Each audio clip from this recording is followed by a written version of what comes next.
Sir नमस्ते। नमस्ते sir.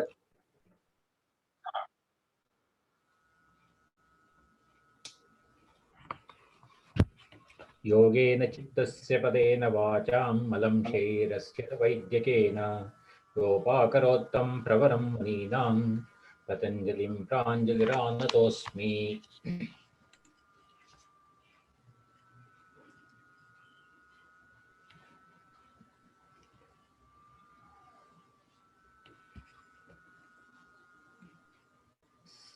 Sir नमस्ते।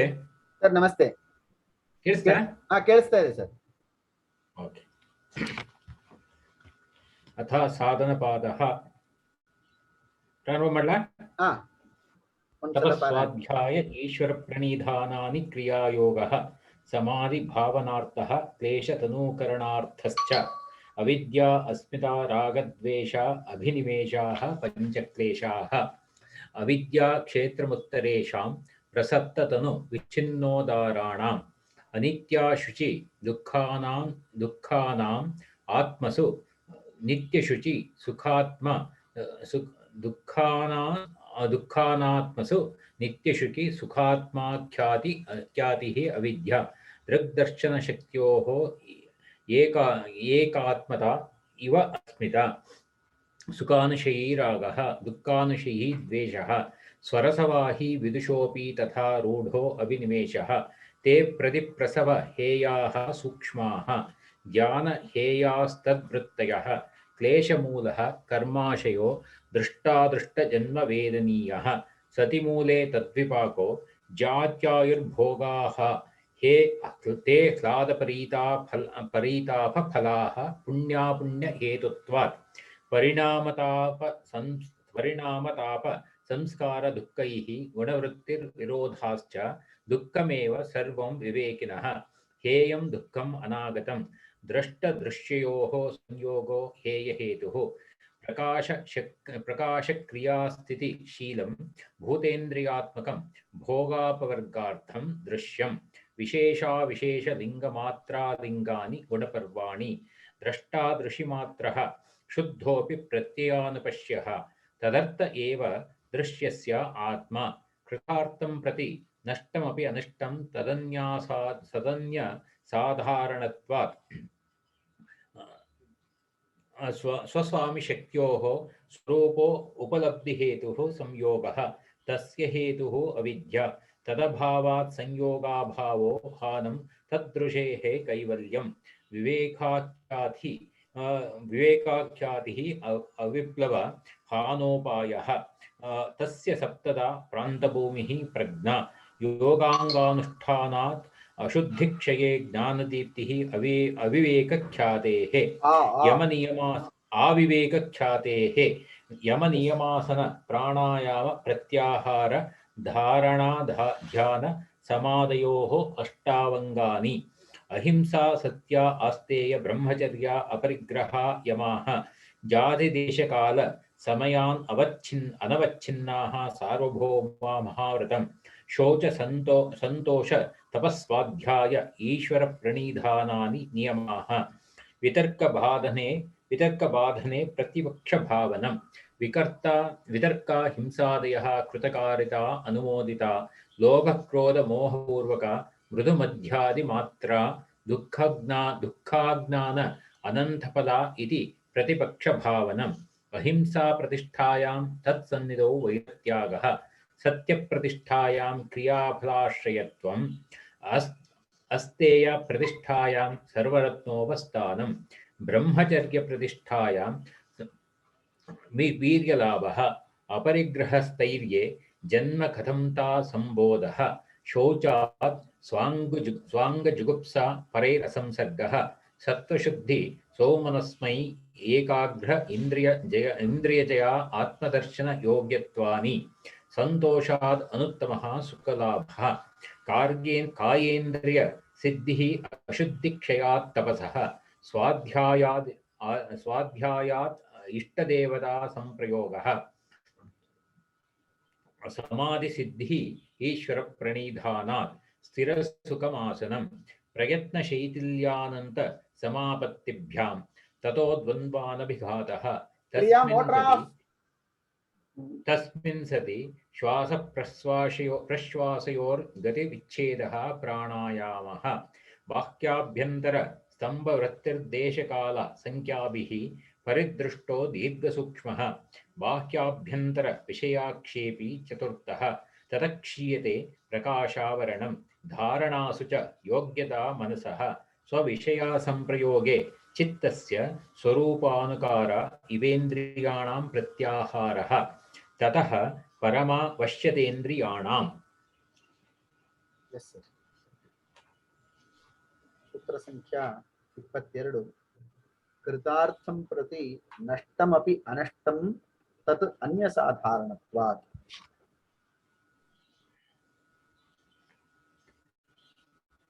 कृतार्थं प्रति नष्टमपि अनष्टं तदन्यसाधारणत्वात् कृतार्थमेकं पुरुषं प्रतिदृश्यं नष्टमपि नाशं प्राप्तमपि अनष्टं तदन्य पुरुषसाधारणत्वात् कुशलं पुरुषं प्रतिनाशं प्राप्तम् अपि अकुशलान् पुरुषान् प्रति न कृतार्थमिति तेषां दृशेः कर्म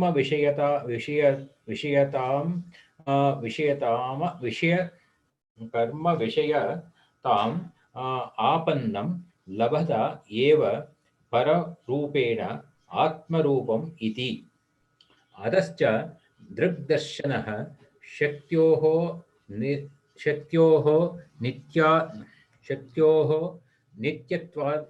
नित्यत्वात् अनादिः संयोगो व्याख्याता इति।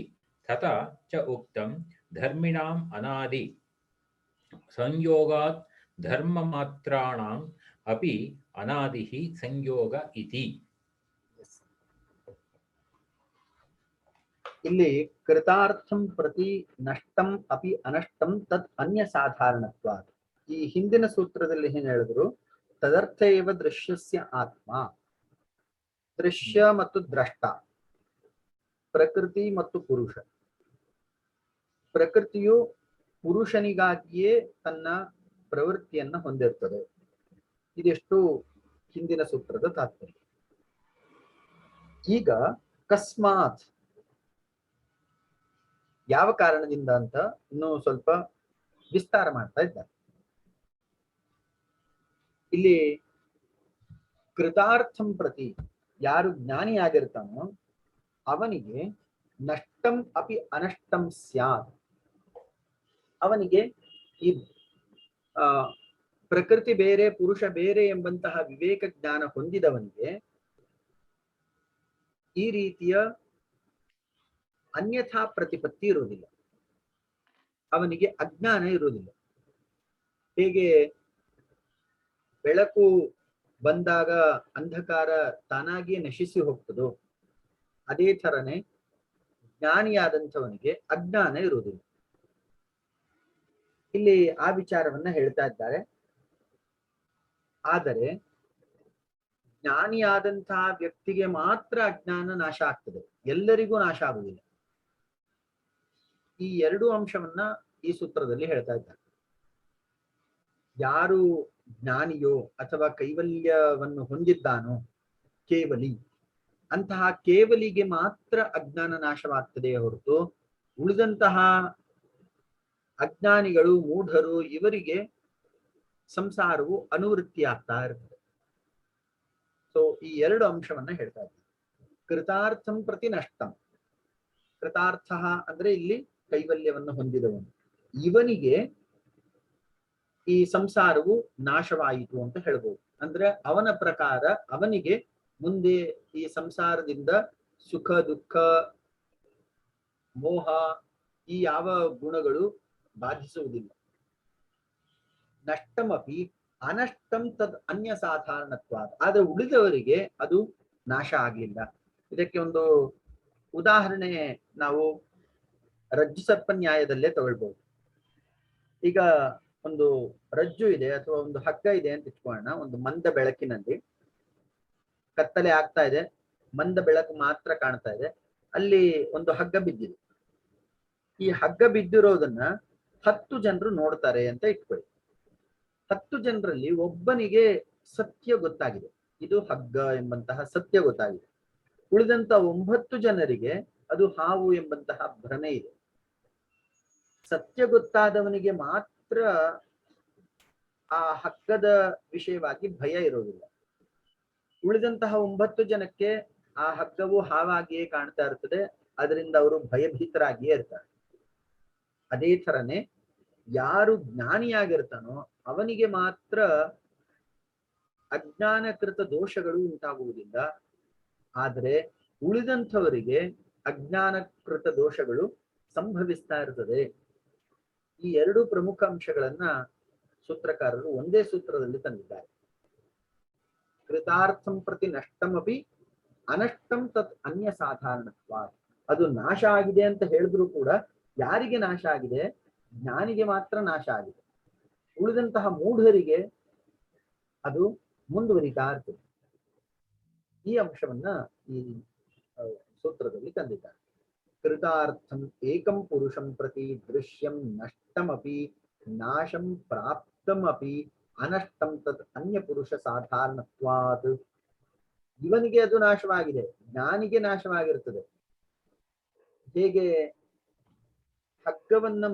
ಹಗ್ಗವು ಇದು ಎಂಬ ಜ್ಞಾನವುಳ್ಳಂತಹ ಒಬ್ಬ ವ್ಯಕ್ತಿಗೆ ಅದರಲ್ಲಿ ಭಯ ಇರುವುದಿಲ್ಲವೋ, ಮತ್ತು ಉಳಿದಂತಹ 9 ಜನಕ್ಕೆ ಅದು ಹಾವಾಗಿಯೇ ಕಾಣ್ತಾ ಇರ್ತದೋ, ಅದೇ ಥರನೇ ಜ್ಞಾನಿಯಾದಂಥವನಿಗೆ ಮಾತ್ರ ಈ ಸಂಸಾರ ಬಂಧ ಅನ್ನುವಂಥದ್ದು ಮುಗಿಯುತ್ತೆ.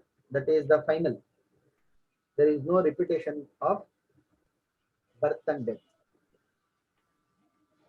ಕೃತಾರ್ಥಂ ಏಕಂ ಪುರುಷಂ ಪ್ರತಿ ದೃಶ್ಯಂ ನಷ್ಟಮಪಿ ನಾಶಂ ಪ್ರಾಪ್ತಮಪಿ ಅನಷ್ಟಂ ತತ್ ಅನ್ಯ ಪುರುಷ ಸಾಧಾರಣ.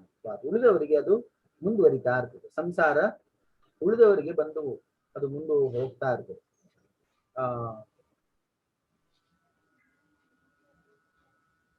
ಏನು, ಜಗವೇ ನಾಟಕ ರಂಗ, world is a stage, we are the players. ನಾವೊಂದು ಪಾತ್ರಧಾರಿಗಳು. ಒಂದು ಪಾತ್ರ ಮುಗಿದ ಮೇಲೆ ಇನ್ನೊಬ್ರು ಬರ್ತಾರೆ, ಅಲ್ಲಿ ಅವರು ತಮ್ಮ ಪಾತ್ರವನ್ನ ಅಭಿನಯ ಮಾಡ್ತಾರೆ. ಅವನ ಪಾತ್ರ ಮುಗಿದ ಮೇಲೆ ಇನ್ನೊಬ್ಬ ಬರ್ತಾನೆ. ಸೊ ಇದು ಏನು ಟೆಂಪ್ರರಿ ಸ್ಟೇಟ್, ಇದೊಂದು ತಾತ್ಕಾಲಿಕವಾದಂತಹ ನೆಲೆ. ಜೀವಗಳು ಈ ನೆಲೆಯಲ್ಲಿ ತಮ್ಮ ತಮ್ಮ ಸ್ಥಾನವನ್ನ ಕಂಡುಕೊಳ್ತದೆ, ಮತ್ತೆ ಬರ್ತದೆ, ಮತ್ತೆ ಹೋಗ್ತದೆ, ಮತ್ತೆ ಬರ್ತದೆ, ಹೀಗೆ ಮುಂದುವರಿತಾ ಇರುತ್ತೆ. ಯಾರು ಜ್ಞಾನಿಯಾಗಿರ್ತಾನೋ ಅವನು ಮಾತ್ರ ಈ ಚಕ್ರದಿಂದ ತಪ್ಪಿಸ್ಕೊಳ್ತಾನೆ. ಕುಶಲಂ ಪುರುಷಂ ಪ್ರತಿ ನಾಶಂ ಪ್ರಾಪ್ತಂ ಅಪಿ ಅಕುಶಲಾನ್ ಪುರುಷಾನ್ ಪ್ರತಿ ನ ಕೃತಾರ್ಥಮಿತಿ. ಇಲ್ಲಿ ಕುಶಲ ಶಬ್ದವನ್ನ ಪ್ರಯೋಗ ಮಾಡಿದ್ದಾರೆ, ಕೃತಾರ್ಥ ಎಂಬ ಶಬ್ದವನ್ನ ಪ್ರಯೋಗ ಮಾಡಿದ್ದಾರೆ. ಸಾಮಾನ್ಯವಾಗಿ ಜ್ಞಾನಿ ಎಂಬ ಶಬ್ದವು ಎಲ್ಲ ಕಡೆ ಪ್ರಯೋಗ ಆಗ್ತದೆ. ಕುಶಲ ಮತ್ತು ಕೃತಾರ್ಥ ಎಂಬ ಈ ಎರಡು ಶಬ್ದಗಳು ಇಲ್ಲಿ ಮಾತ್ರ ಪ್ರಯೋಗ ವಿಶೇಷವಾಗಿ ಕಂಡುಬರೋದನ್ನು ನೋಡ್ಬೋದು. ಕುಶಲಂ ಪುರುಷಂ ಪ್ರತಿ ನಾಶಂ ಪ್ರಾಪ್ತಂ ಅಪಿ ಅಕುಶಲಾನ್ ಪುರುಷಾನ್ ಪ್ರತಿ ನ ಕೃತಾರ್ಥಮಿತಿ. ಇನ್ನು ಮೂಢರಿಗಾದ್ರೆ ಆ ಜಗತ್ತು ಇನ್ನು ಮುಂದುವರಿತಾ ಇರ್ತದೆ. ಗಚ್ಚತಿ ಇತಿ ಜಗತ್ತು. ಅವರಿಗೆ ಅದರಲ್ಲಿ ಇನ್ನೂ ಹೆಚ್ಚಿನ ಆಸಕ್ತಿ, ದುಃಖ, ಸುಖ, ರಾಗ, ದ್ವೇಷ ಇವೆಲ್ಲವೂ ಕೂಡ ಉಂಟಾಗ್ತಾ ಇರ್ತದೆ. ಜ್ಞಾನಿಯಾದಂಥವನು, ಕುಶಲನಾದಂಥವನು, ಕೃತಾರ್ಥನಾದಂಥವನು, ಅವನಿಗೆ ಇದರಲ್ಲಿ ಯಾವುದೇ ಅರ್ಥ ಇರೋದಿಲ್ಲ. ಅದು ಬಂಧಕವಾಗಿಯೂ ಇರುವುದಿಲ್ಲ, ಅದು ಮೋಚಕವಾಗಿರುತ್ತೆ. ಕೃತಾರ್ಥಮಪಿ ತೇಷಾಂ ದೃಶೇಃ ಕರ್ಮ ವಿಷಯತಾಂ ಆಪನ್ನಂ ಲಭತೆ ಏವ ಪರರೂಪೇಣ ಆತ್ಮರೂಪಮಿತಿ. ಅವನಿಗೆ ಈ ಜಗತ್ತು ಅನ್ನುವಂಥದ್ದು ಅಲ್ಲಿ ರುಚಿ ಕಾಣುವುದಿಲ್ಲ. ತೇಷಾಂ ದೃಶೇಃ ಕರ್ಮ ವಿಷಯತಾಂ ಆಪನ್ನಂ ಲಭತೆ ಏವ ಪರರೂಪೇಣ ಆತ್ಮರೂಪಮಿತಿ. ಅವರಿಗೆ ಉಳಿದಂತಹ ಅಜ್ಞಾನಿಗಳಿಗೆ ಈ ಲೋಕದಲ್ಲಿ ಇನ್ನೂ ಹೆಚ್ಚಿನ ಆಸಕ್ತಿ, ಸುಖ, ದುಃಖ, ರಾಗ, ದ್ವೇಷ ಎಲ್ಲವೂ ಉಂಟಾಗ್ತಾ ಇರ್ತದೆ. ಜ್ಞಾನಿಯಾದಂಥವನಿಗೆ ಅಲ್ಲಿ ಯಾವುದೇ ಬಂಧನ ಇರುವುದಿಲ್ಲ. ಹೇಗೆ ಇದು ಹಗ್ಗ ಮಾತ್ರ ಎಂದು ತಿಳಿದವನಿಗೆ ಅದರಿಂದ ಯಾವುದೇ ಭಯ ಇರುವುದಿಲ್ಲ, ಇದು ಹಾವು ಅಂತ ತಿಳಿದಂತಹ ಅಜ್ಞಾನಿಗಳಿಗೆ ಅದರಿಂದ ಪ್ರತಿ ಕ್ಷಣವೂ ಭಯ ಇರುತ್ತದೋ ಅದೇ ಥರನೇ ಇಲ್ಲಿ ಜ್ಞಾನಿಯಾದಂಥವನಿಗೆ ಮಾತ್ರ ಅದರಿಂದ ಮುಕ್ತಿ, ಅಜ್ಞಾನಿಗಳಿಗೆ ಇನ್ನೂ ಅದರಲ್ಲಿಯೇ ಹೆಚ್ಚು ರತಿ ಆಸಕ್ತಿ ಉಂಟಾಗ್ತಾ ಇರ್ತದೆ.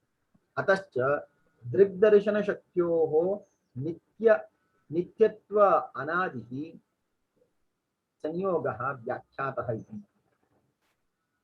ದೃಕ್ ಮತ್ತು ದರ್ಶನ ಶಕ್ತಿ ಇವೆರಡು, ಪುರುಷ ಮತ್ತು ಪ್ರಕೃತಿ ಇವೆರಡೂ ಶಕ್ತಿಗಳು ಕೂಡ ಅನಾದಿ ಕಾಲದಿಂದ ಸೇರ್ಕೊಂಡಿದೆ, ಸಂಯೋಗವನ್ನು ಹೊಂದಿದೆ. ಯಾವ ದಿನದಿಂದ ಇವೆರಡು ಸಂಯೋಗ ಆಯಿತು ಅಂತ ಹೇಳೋದಿಲ್ಲ.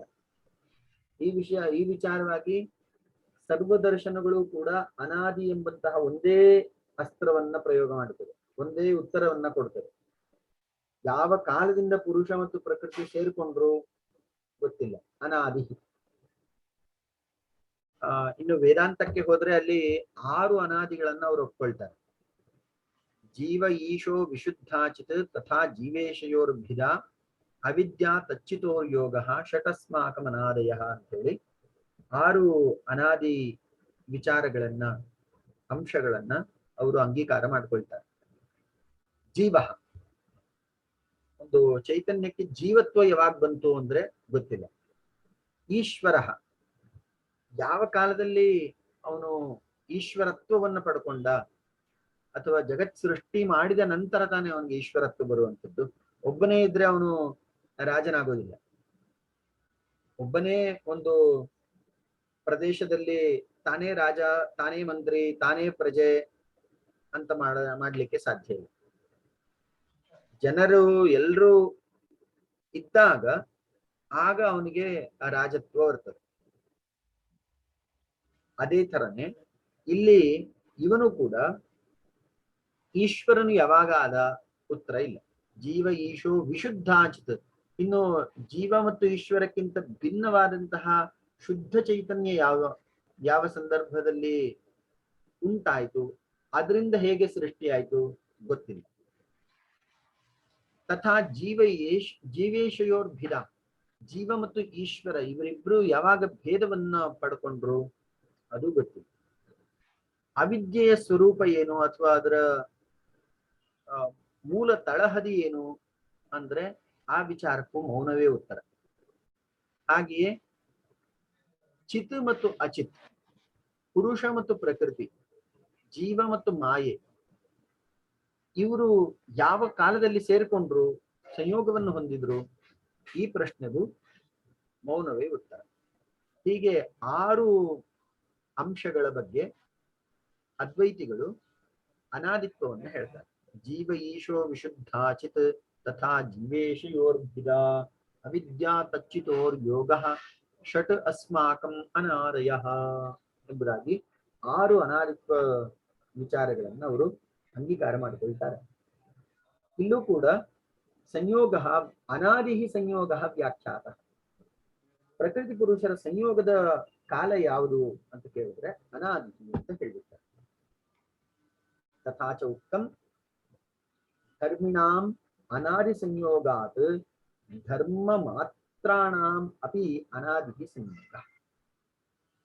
ಧರ್ಮ ಮತ್ತು ಧರ್ಮಿ, ಧರ್ಮ ಎಂಬ ಶಬ್ದಕ್ಕೆ ಗುಣ ಅಂತ ಅರ್ಥ, ಧರ್ಮಿ ಎಂಬ ಶಬ್ದಕ್ಕೆ ಗುಣಿ ಎಂಬ ಅರ್ಥ. ಗುಣಗಳನ್ನು ಹೊಂದಿರುವವನು. ಗುಣಾಹ ಅಸ್ಮಿನ್ ಸಂತಿ ಇತಿ ಗುಣಿ, ಗುಣಗಳು ಇವನಲ್ಲಿವೆ ಆದ್ದರಿಂದ ಇವನು ಗುಣಿ. ಧರ್ಮ ಅಸ್ಮಿನ್ ಅಸ್ತಿ ಇತಿ ಧರ್ಮಿ, ಧರ್ಮವು ಇವನಲ್ಲಿದೆ ಆದ್ದರಿಂದ ಇವನು ಧರ್ಮಿ. ಎರಡು ಒಂದೇ ಅರ್ಥ. One who possesses the attributes, qualities, ಯಾರು ಆ ಒಂದು ಗುಣಗಳನ್ನ ಅಂಶಗಳನ್ನು ಹೊಂದಿರ್ತಾನೋ ಅವನು ಎಂಬ ಅರ್ಥ. ಇಲ್ಲಿ ತಥಾಚ ಉಕ್ತಂ ಧರ್ಮಿಣಾಂ ಅನಾದಿ ಸಂಯೋಗಾತ್ ಧರ್ಮ ಮಾತ್ರಾಣಾಂ ಅಪಿ ಅನಾದಿ ಸಂಯೋಗ. ಧರ್ಮಿ ಸಂಯೋಗವಾದಾಗ ಧರ್ಮಗಳು ಕೂಡ ಸಂಯೋಗವನ್ನ ಹೊಂದಿದೆ. ಈ ಅಂಶ ಈ ಸೂತ್ರದಲ್ಲಿ ಹೇಳಲ್ಪಟ್ಟಿದೆ. ಇಲ್ಲಿ ನಮಗೆ ಪ್ರಧಾನವಾಗಿ ಎರಡು ಪ್ರಮುಖ ಅಂಶಗಳನ್ನ ಸೂತ್ರಕಾರರು ಗಮನಕ್ಕೆ ತರ್ತಾ ಇದ್ದಾರೆ. ಮೊದಲನೇ ಅಂಶ ಕೃತಾರ್ಥಂ ಪ್ರತಿ ನಷ್ಟಂ. ಜ್ಞಾನಿಯಾದಂಥವನಿಗೆ ಸಂಸಾರವು ಕೊನೆಗೊಂಡರೆ ಅಜ್ಞಾನಿಯಾದಂಥವನಿಗೆ ಸಂಸಾರ ಮುಂದುವರಿತಾ ಇರ್ತದೆ. ಇದು ಒಂದನೇದು. ಎರಡನೇದು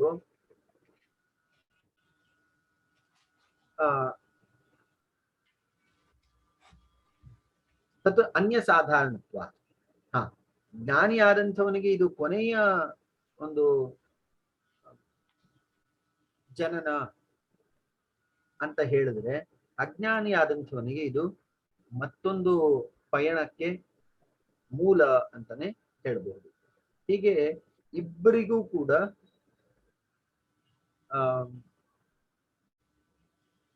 ಕೃತಾರ್ಥಂ ಪ್ರತಿ ನಷ್ಟಂ, ಪ್ರಕೃತಿಯು ನಾಶವನ್ನ ಹೊಂದಿದ್ರೂ ಕೂಡ ಯಾರ ವಿಷಯದಲ್ಲಿ ಕೃತಾರ್ಥನಾದಂತಹ ಜ್ಞಾನಿಯಾದಂತಹ ಕುಶಲನಾದಂತಹ ಪುರುಷನ ವಿಷಯದಲ್ಲಿ ನಾಶವನ್ನು ಹೊಂದಿದ್ರೂ ಕೂಡ ಅಕುಶಲನಾದಂತಹ ಅಕೃತಾರ್ಥನಾದಂತಹ ಅಜ್ಞಾನಿಯಾದಂತಹ ವ್ಯಕ್ತಿಗೆ ಇದು ಮುಂದುವರಿತಾ ಇರುತ್ತೆ. ಸೊ ಇಲ್ಲಿ ಎರಡು ಅಂಶಗಳನ್ನ ಹೇಳುವುದು. ಒಂದು, ಜ್ಞಾನಿಯಾದಂಥವನಿಗೆ ಇದು ಕೊನೆಯ ಜನ್ಮ, ಆದ್ರೆ ಅಜ್ಞಾನಿಗೆ ಅದು ಮುಂದುವರಿತಾ ಇರ್ತದೆ. ಎರಡನೇದು, ಪುರುಷ ಮತ್ತು ಪ್ರಕೃತಿಯು ಅನಾದಿ ಕಾಲದಿಂದಲೂ ಸಂಯೋಗವನ್ನು ಹೊಂದಿದ್ದಾರೆ. ಈ ಎರಡು ಅಂಶಗಳನ್ನ ಈ ಸೂತ್ರದಲ್ಲಿ ಸೂತ್ರಕಾರರು ತಂದಿದ್ದಾರೆ. ಭಾಷ್ಯಕಾರರು ಅದರ ಬಗ್ಗೆ ಇನ್ನು ವಿಸ್ತಾರವಾಗಿ ಹೇಳ್ತಾ ಬೆಳಕನ್ನು ಚೆಲ್ಲಿದ್ದಾರೆ. ಸ್ವಾಮಿ ಶಕ್ತಿಯೋಃ ಸ್ವರೂಪ ಉಪಲಬ್ಧಿ ಹೇತು ಸ್ವರೂಪ ಲಬ್ಧಿ ಹೇತು ಸ್ವರೂಪ ಉಪಲಬ್ಧಿ ಹೇತು ಉಪಲಬ್ಧಿ ಸ್ವರೂಪ ಉಪಲಬ್ಧಿ ಹೇತು ಅಂತ ಆಗ್ಬೇಕು. ಸ್ವರೂಪ ಇದೆ ಸ್ವರೂಪ ಇಲ್ಲ, ಪಕಾರ ಬಿಟ್ಟು ಹೋಕಾರ ಬಿಟ್ಟೋಗಿದೆ ಇಲ್ಲಿ ದೇವಾಂಧ್ರದಲ್ಲಿ. ಹೌದೌದು, ಸ್ವಾಮಿ ಸ್ವಸ್ವಾಮಿ ಶಕ್ತಿಯೋಃ ಸ್ವರೂಪೋ ಉಪಲಬ್ಧಿಃ ಹೇತುಃ ಸಂಯೋಗಃ. ಪುರುಷಃ ಸ್ವಾಮಿ ದೃಶ್ಯೇನ ಸ್ವೇನ ದರ್ಶನಾರ್ಥಂ ಸಂಯುಕ್ತಃ, ತಸ್ಮಾತ್ ಸಂಯೋಗಾತ್ ದೃಶ್ಯಸ್ಯ ಉಪಲಬ್ಧಿಃ ಯಾ ಸ ಭೋಗಃ ಯಾ ತ ದೃಷ್ಟುಃ. ಸ್ವರೂಪೋ ಉಪಲಬ್ಧಿಃ ಸ ಉಪವರ್ಗಃ ದರ್ಶನ ಕಾರ್ಯವಸಾನಃ ಸಂಯೋಗ ಇತಿ ದರ್ಶನಂ ವಿಯೋಗಸ್ಯ ಕಾರಣಂ ಉಕ್ತಂ.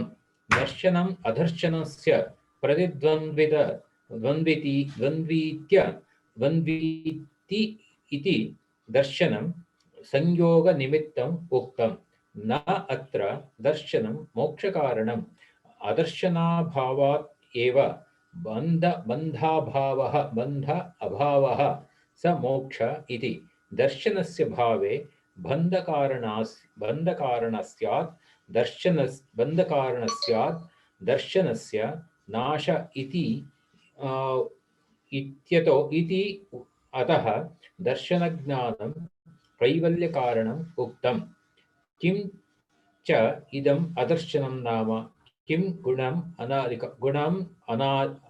ಗುಣಾನಾಂ ಅಧಿಕಾರಃ ಅಹೋಸ್ವಿದ್. ಇನ್ನು ತುಂಬಾ ಇದೆ ಕ್ವಶನ್ಗಳು, ಇಲ್ಲಿಗೆ ತಗೋಣ ಸರ್. ಪ್ರಶ್ನೆಗಳನ್ನ ಒಟ್ಟಿಗೆ ಚರ್ಚೆ ಮಾಡಬೇಡ. ಇಲ್ಲಿ ಸ್ವಸ್ವಾಮಿ ಶಕ್ತಿಯೋ ಸ್ವಸ್ವರೂಪ ಅಂತ ಇದೆ. ಒಂದು ಸ್ವ ಹೆಚ್ಚಾಗಿದೆ, ಅಲ್ಲಿ ಪೋ ಸೇರ್ಕೊಳ್ಬೇಕಾಗಿದೆ.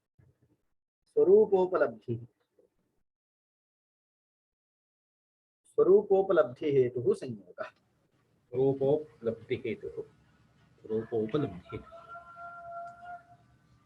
ಏನ್ ಸರ್? ಸ್ವರೂಪೋಪಲಬ್ಧಿ ಹೇತು. ಇಲ್ಲಿ ಸಂಯೋಗ ಎಂಬ ಶಬ್ದವನ್ನ ವ್ಯಾಖ್ಯಾನ ಮಾಡ್ತಾ ಇದ್ದಾರೆ. ಸ್ವಾಮಿ ಶಕ್ತಿ ಸ್ವ ಎಂಬ ಶಬ್ದಕ್ಕೆ ಇಲ್ಲಿ ಪ್ರಕೃತಿ ಅಥವಾ ಬುದ್ಧಿ ಈ ಅರ್ಥವನ್ನ ತೆಗೆದುಕೊಳ್ಬೇಕು. ಸ್ವಾಮಿ ಶಕ್ತಿ, ಜೀವಾತ್ಮ, ಇವೆರಡರ ಸ್ವರೂಪ ಉಪಲಬ್ಧಿ ಹೇತು ಸಂಯೋಗ. ಇವೆರಡೂ ಸೇರಿಕೊಂಡಂತೆ ಭಾಸವಾಗುವಂಥದ್ದೇ ಸಂಯೋಗ. ತರ್ಕಶಾಸ್ತ್ರದಲ್ಲಿ ಸಂಯೋಗವನ್ನ ತುಂಬಾ ಸುಂದರವಾಗಿ ಸಂಯೋಗದ ಅಂತರ್ವಿಭಾಗಗಳನ್ನ ಎಲ್ಲವನ್ನು ಹೇಳಿದ್ದಾರೆ. ಆದ್ರೆ ಇಲ್ಲಿ ಯೋಗಶಾಸ್ತ್ರದಲ್ಲಿ ಸಂಯೋಗದ ಸ್ವರೂಪ ಸಂಪೂರ್ಣವಾಗಿ ಭಿನ್ನವಾಗಿದೆ. ಸಂಯೋಗೋ ನಾಮಕಃ ಪುರುಷಸ್ಯ ಪ್ರಕೃತ್ಯಾ ಸಹ ಯಹ ಬಂಧಃ ಸಹ ಸಂಯೋಗ. ಪ್ರಕೃತಿಯೊಡನೆ ಪುರುಷನಿಗೆ ಇರುವಂತಹ ಅನ್ಯೋನ್ಯ ಸಂಬಂಧವನ್ನ ಸಂಯೋಗ ಅಂತ ಕರೆದಿದ್ದಾರೆ. ಸ್ವಾಮಿ ಶಕ್ತಿಯೋ ಸ್ವರೂಪ ಉಪಲಬ್ಧಿ ಹೇತು ಸಂಯೋಗ. ಇದಕ್ಕೆ ವಿಸ್ತೃತವಾದಂತಹ ಚರ್ಚೆ ಇದೆ. ಯಾಕಂದ್ರೆ ಇಲ್ಲಿ ಈ ಸಂಯೋಗವು ಅನಾದಿ ಅಂತ ಒಪ್ಕೊಳ್ತಾ ಇದ್ದಾರೆ. ಈ ಅನಾದಿ ಅಂತ ಒಪ್ಪಿಕೊಂಡಾಗ ಒಂದು ಸಂಕಷ್ಟವೂ ಎದುರಾಗ್ತದೆ.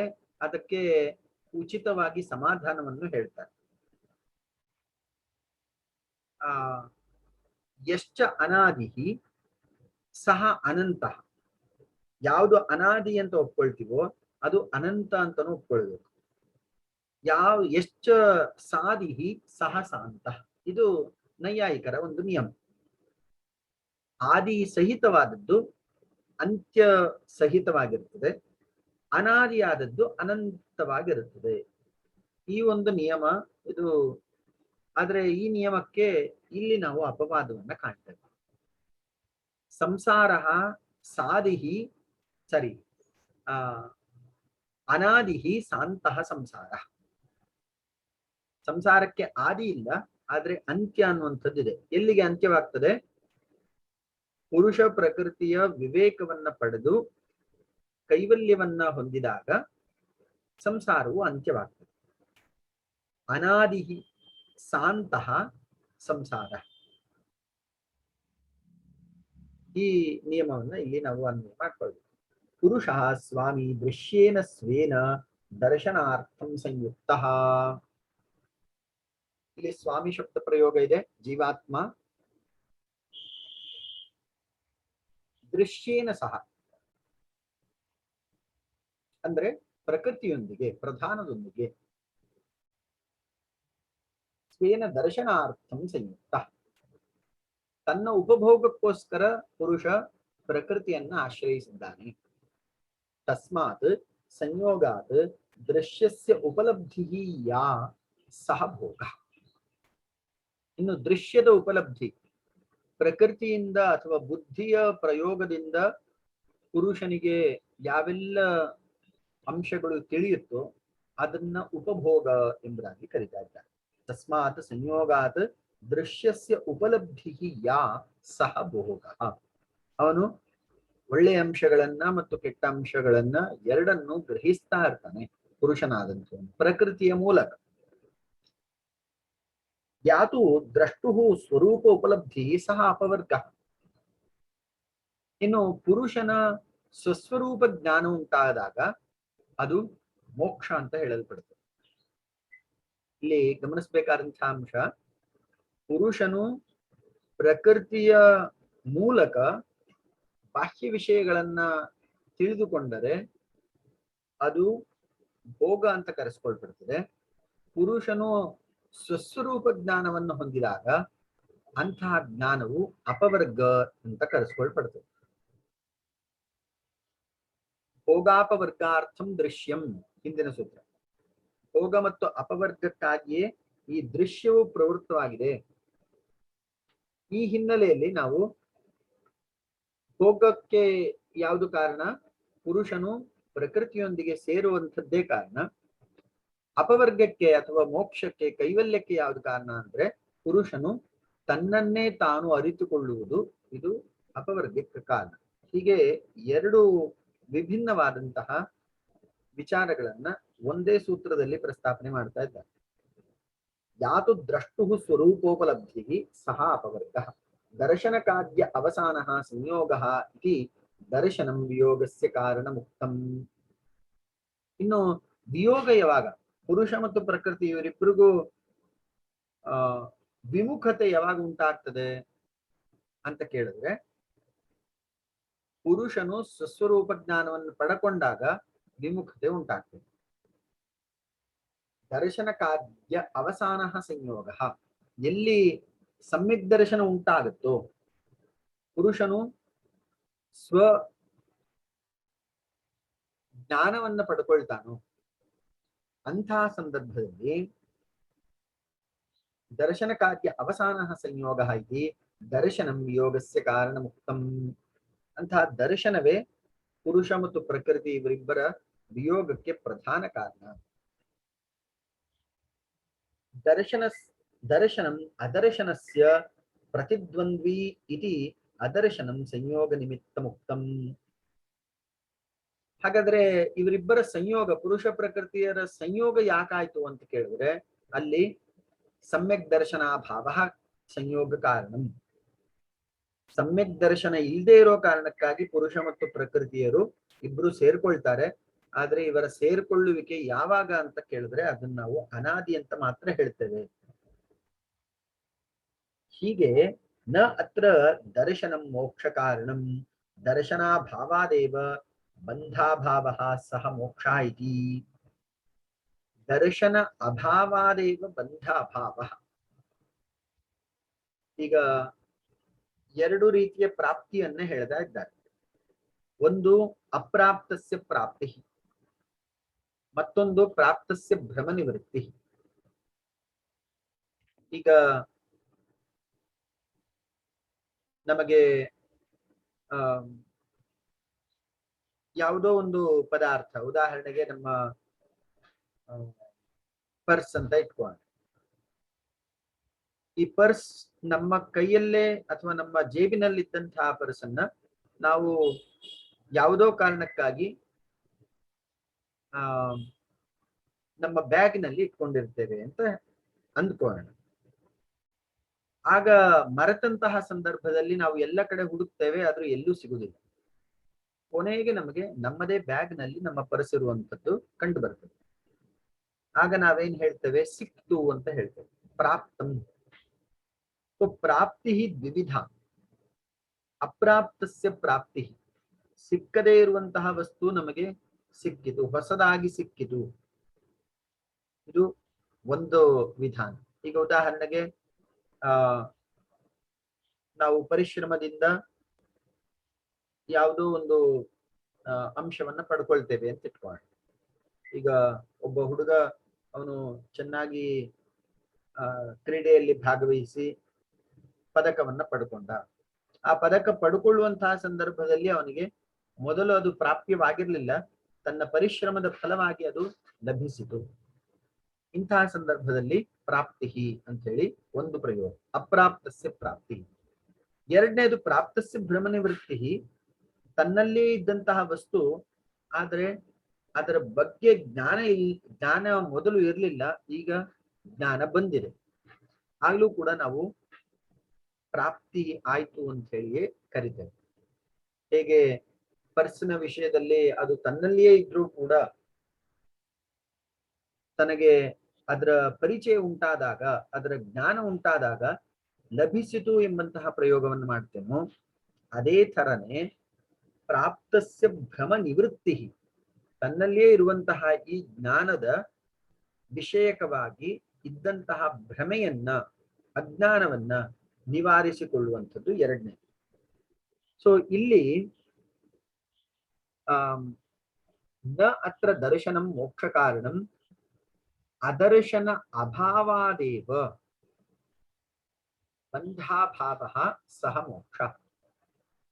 ಇಲ್ಲಿ ಹೊಸದಾಗಿ ಒಂದು ವಿಷಯವನ್ನ ಕಂಡುಕೊಳ್ಳುವಂಥದ್ದು ಮೋಕ್ಷ ಅಲ್ಲ, ತನ್ನಲ್ಲಿರುವಂತಹ ಅಜ್ಞಾನವನ್ನ ತೊಡೆದುಕೊಳ್ಳುವಂಥದ್ದೇ ಮೋಕ್ಷ.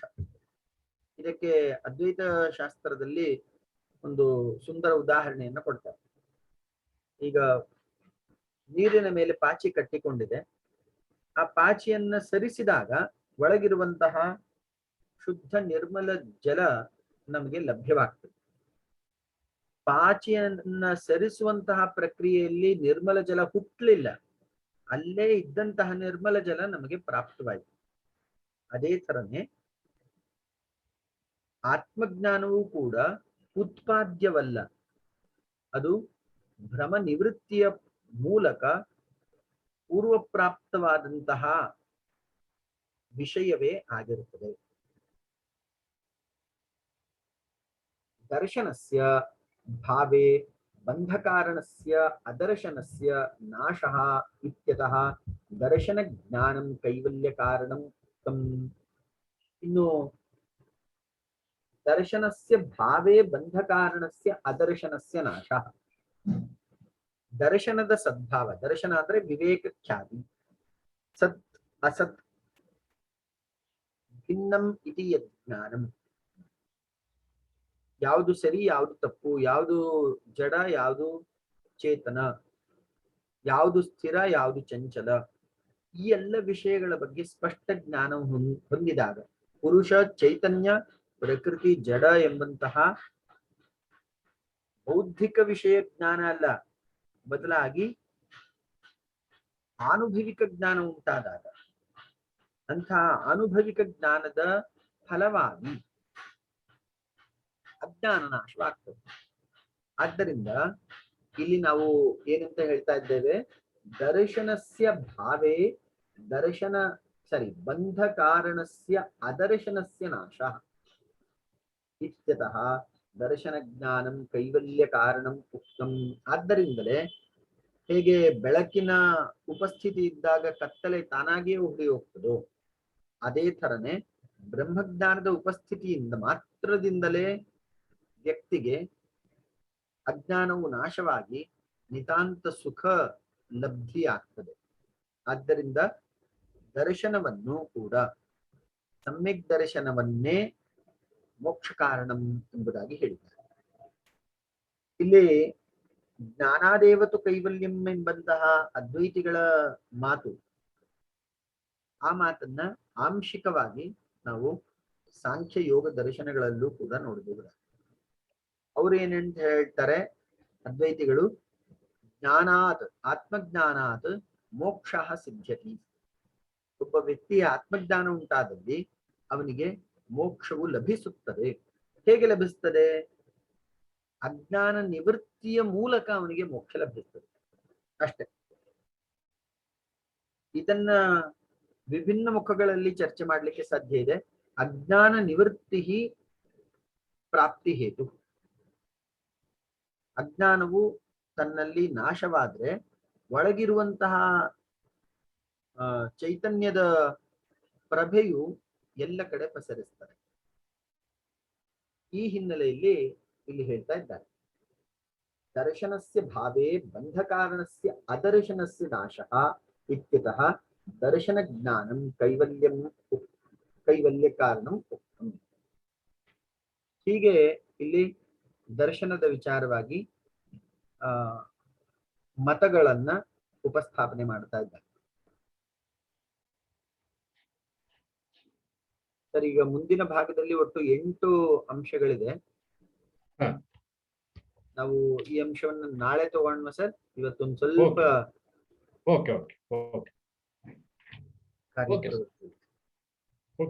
ನಮ್ದು 20ನೇ ತಾರೀಕು ಕೊನೆ ಅಂತ ಹೇಳ್ತಾ ಇದ್ದಾರೆ. ಹೌದಾ? 4th ಸೆಮಿಸ್ಟರ್ದು July 20. ಸೊ ಅಷ್ಟರೊಳಗೆ ನಾವು ಈ ಭಾಗವನ್ನ ಮುಗಿಸ್ಕೊಳ್ಳೋಣ ಮತ್ತು ನಿಮ್ಮ ಪ್ರಾಜೆಕ್ಟ್ ಅಷ್ಟರೊಳಗೆ ಒಂದು ಹಂತಕ್ಕೆ ತಲುಪಿಸ್ಕೊಂಡ್ರೆ ಅನುಕೂಲ ಆಗ್ಬೋದು. ಮಾಡ್ತಾ ಇದೀನಿ. ಅದೇ ತುಂಬಾ ಸಿಕ್ಕಾಪಟ್ಟೆ ಆಗ್ತಾ ಇರೋದು. ಸುಮಾರು ಮಾಡಿದೀನಿ. ಸರಿ ಮಾಡಿ. ಅದು ಹಿಂದೆ ಹೊರಡಿಸಿದಂತಹ ಆದೇಶ ಮತ್ತೆ ರಿವೈಸ್ ಆಗತ್ತಾ ಏನೋ ಗೊತ್ತಿಲ್ಲ ನಮ್ಗೆ. ಹಿಂದೆ ಇದ್ದಂತಹ ಒಂದು ಆದೇಶದ ಪ್ರಕಾರ ಜುಲೈ 20. ನಾನು ಇವತ್ತು ಡಿಪಾರ್ಟ್ಮೆಂಟ್ಗೆ ಹೋದಾಗ ನೋಡ್ಕೊಂಡು ಬಂದೆ. ಹೌದಾ? ಓಕೆ, ನೋಡೋಣ ಸರ್. ಯೋಗೇನ ಚಿತ್ತಸ್ಯ ಪದೇನ ವಾಚಾ ಮಲಂ ಶರೀರಸ್ಯ ಚ ವೈದ್ಯಕೇನ ಉಪಕರೋತ್ತಮಂ ಪ್ರವರಂ ಮುನೀನಾಂ ಪತಂಜಲಿಂ ಪ್ರಾಂಜಲಿರಾನತೋಸ್ಮಿ. ಇದು ಸಂಪತ್ ಕುಮಾರ್ ಯಾರಾದ್ರೂ ಗೊತ್ತಾಯ್ತಾ?